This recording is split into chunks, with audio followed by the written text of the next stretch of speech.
है गे चल ने एना तू कमर हिला के जे फागुन के महीना गे चढ़ गेल माँ गायत्री रिकॉर्डिंग स्टूडियो। हाँ छौरा हर की तवागे तोहर गोरकी होली में चली रेंग देतो। हाँ छौरा रंजित वागे तोहर गोरकी होली में चली रेंग देतो। होली में चली गे रेंग देतो तोहर ऊपर से नीचा गे रेंग देतो।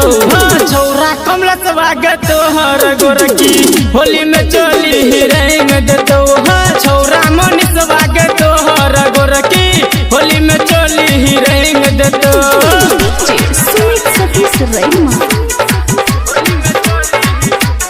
माँ गायत्री रिकॉर्डिंग स्टूडियो।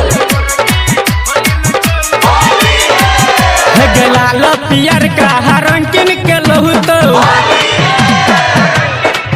हाँ लाल पियर का रंगीन के लहू तो बाल्टीन में छौरी गे छोरा घर ले तो देखते गे तोरा बजाहिर देतो। हाँ भुया में तोरा बजाहिर देतो। छौरा दिकसवा गे तोहर गोरकी होली में चोली रेंग देतो। हाँ छौरा सुनील वागे तोहर गोरकी होली में चोली रेंग देतो।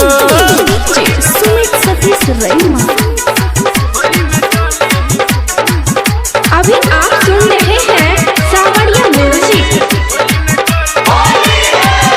गे मारे ने एना तू छौरी गे मटकी गे मारे ने एना तू छौरी गे मटकी छौरा रदीपा चला देतो कनखी गंगवा छौरा ने छोहिर देतो। हे गे बाल्टीन में रंग आई घोर लेतो। हाँ छौरा अजैया गे तोहर गोरकी होली में चोली रेंग देतो। हाँ छौरा अजितवा गे तोहर गोरकी होली में चोली रेंग देतो।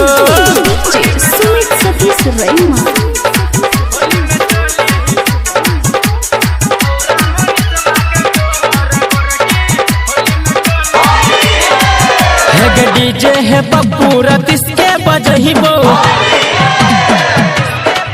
हाँ सत्तो ललिती कुंदन के बजहे बहु नीतीश कहरिया के गाना सुने है वो संजय गौतम ने छोहिर देतो।